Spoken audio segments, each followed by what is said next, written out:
from the EP, say, why did everything take so long? Like, where's Kesh been? I mean, you're one of very few people who is seeing it from this perspective because you're right, bro. I had songs, bro. I had bad songs. You know, I had them come back. I had hope or no, but they were not sufficient enough. People, I feel like people just they need more than just sometimes more than just you pop up, you give us one song, then you go and chill. It was the consistency in particular. I relate everything to mental health. To be honest, man, I could as well just come here and just say, oh, is this, that, is that. But having to have gone through a very, very poor mental health, it would be very, very unfair to those who are going through it at the moment if I can't just lend my voice and like give them some sort of hope and make them know that no matter how dark it is right now, like there's definitely light. And if you just wait, it's worth waiting for. Do you understand? So that was the main issue. Mental health, it affects everything. When you're happy, you notice how productive you could be. But when you're not, you can't be. So like, I mean, I went through one of the worst cases of it.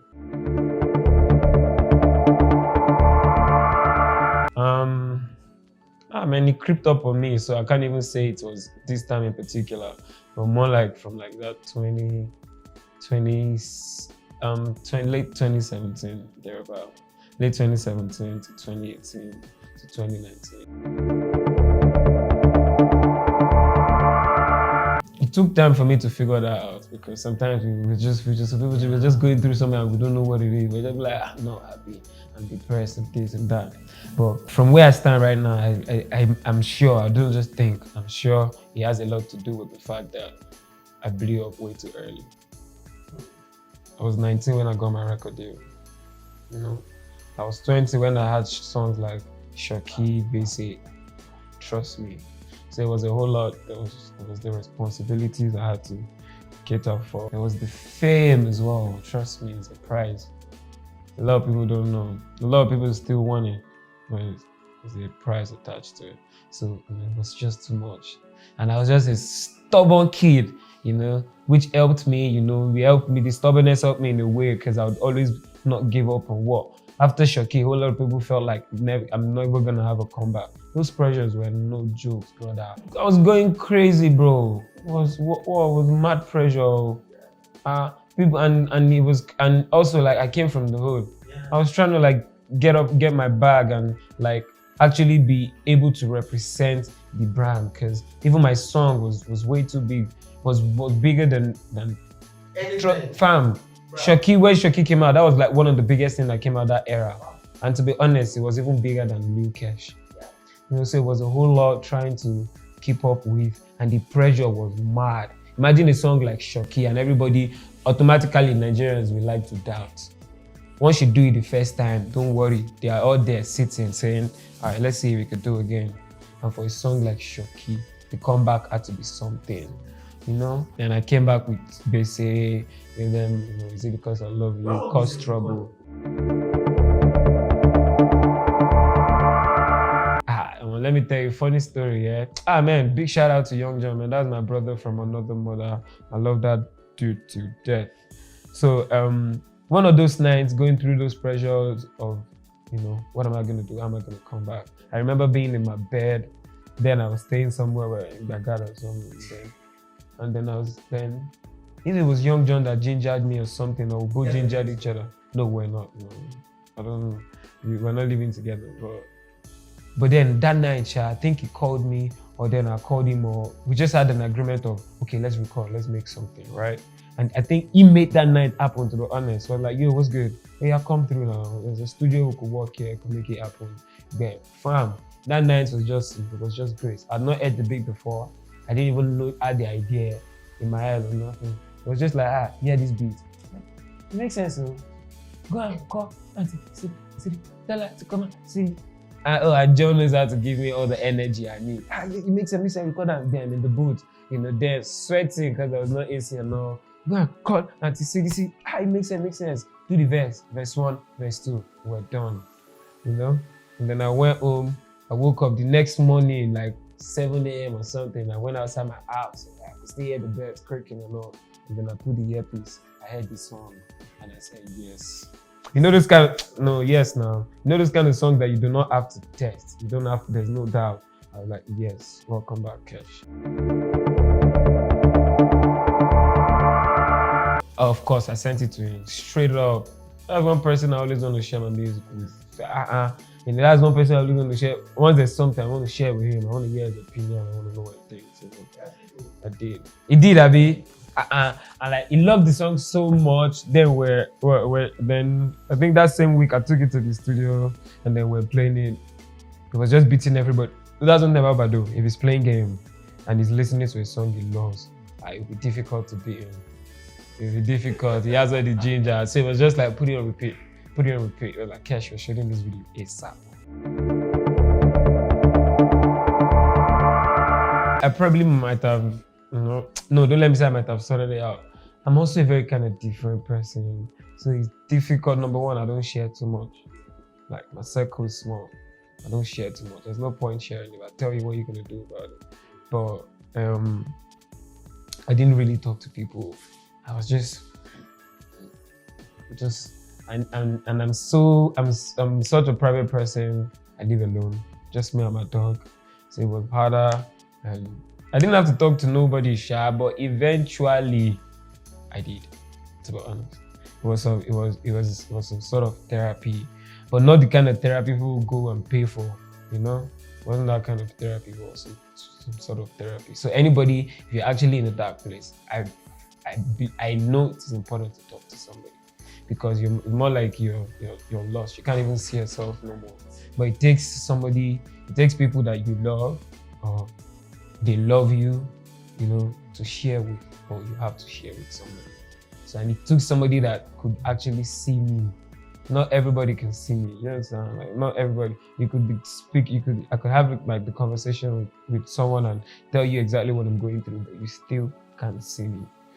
It took a lot of that. It took talking to somebody, right? It took sharing, it took a lot of prayer as well. And it took a lot of proper diet, exercise. So you started running? So running. You were running, exercising. Yeah. I'm about that fit life. You don't know. I want me to take my shirt off. I bought bags to start doing things that were fun. Things that we used to do. I didn't even realize how consumed I was with the music and the fame and everything. So I was like, okay, chill. And I bought myself a dead bike, you know, I bought myself a lovely dog, and I created the gym in the house. I changed my diet, you know. I like to do a lot of fruits, you know, that they contributed to it as well. Yeah, and also it was not enough, to be honest. It was not enough, but it was that little push. Speaking to people, speaking to somebody, really, no, I don't talk to too many people. When you're happy, you know, you definitely bang out songs like Efe Jokunyo. If someone breaks your heart, you be hearing you know, if you're down, you hear songs that you're different as well. I wouldn't say I was listening to some sort of songs in particular. It was just mood. But obviously, my moods were usually on the downside and on the opposite. So I don't think I listened to a lot of happy songs because I couldn't relate. I wasn't happy enough.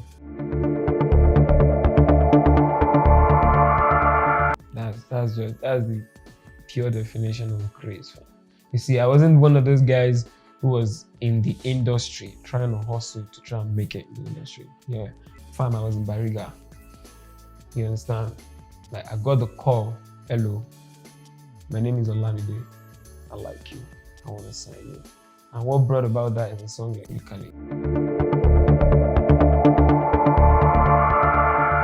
Lyrically is a song.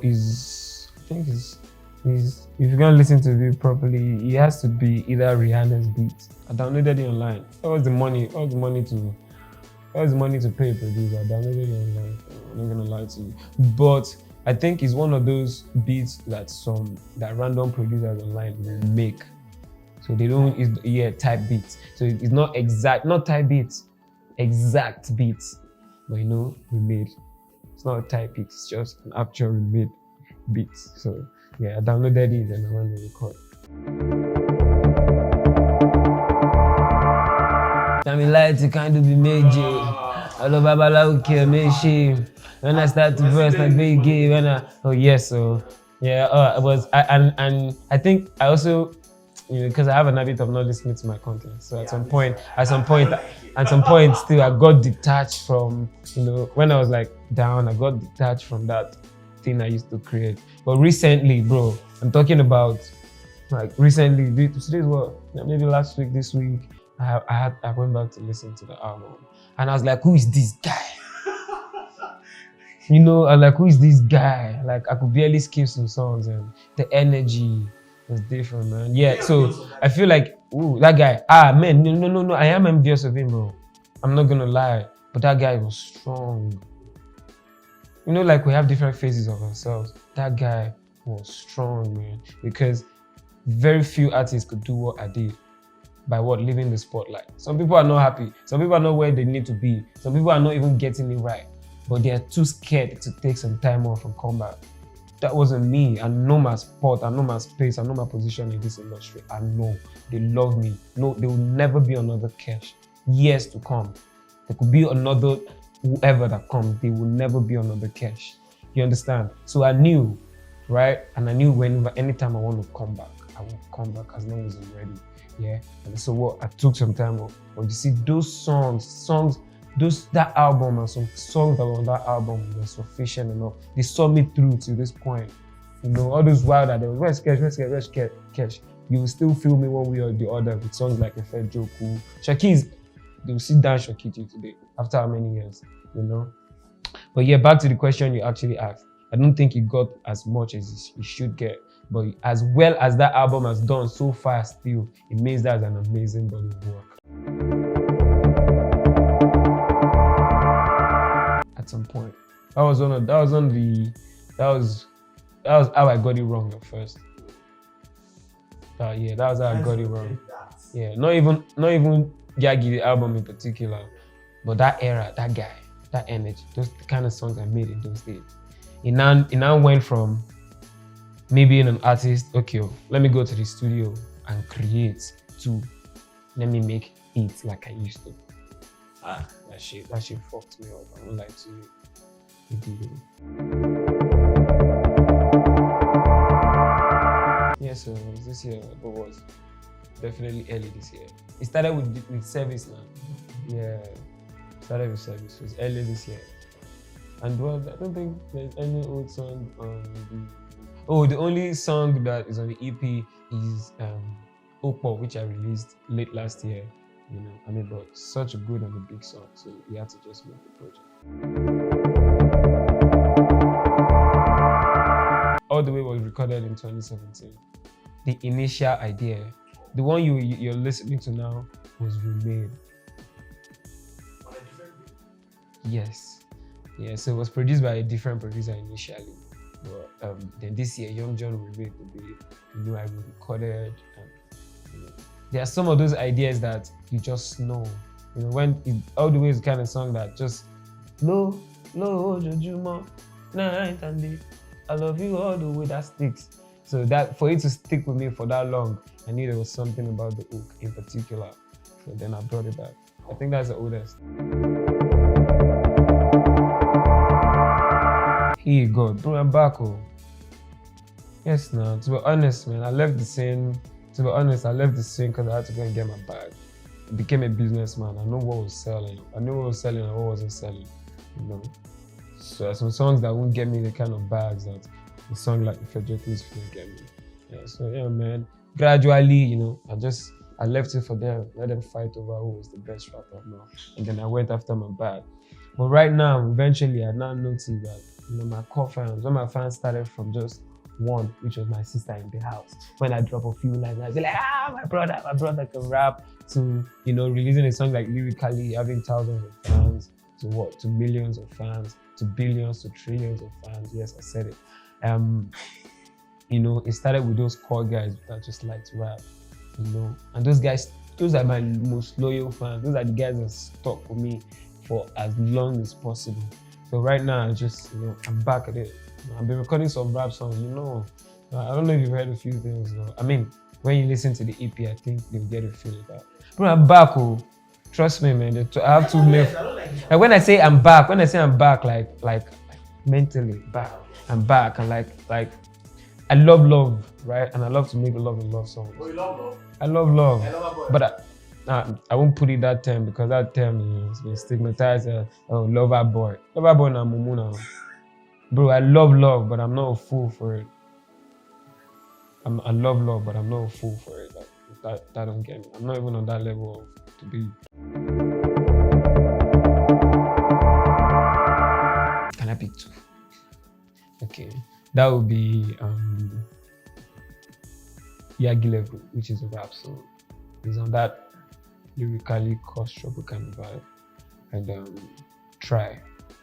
There's a song called Try. I featured Young John in it. By the way, Young John is coming, and Young John is one of the most talented artists and singers I know. I'm not even talking about production right now. Artist, like, he's sick. That's like the king of chorus. Like Young John is on his vibe. When he's fine, he just gets in the mic and gives you a dope chorus straight up. So yeah, I'm happy he's on the EP, man. The song track 5. So those are my favorite.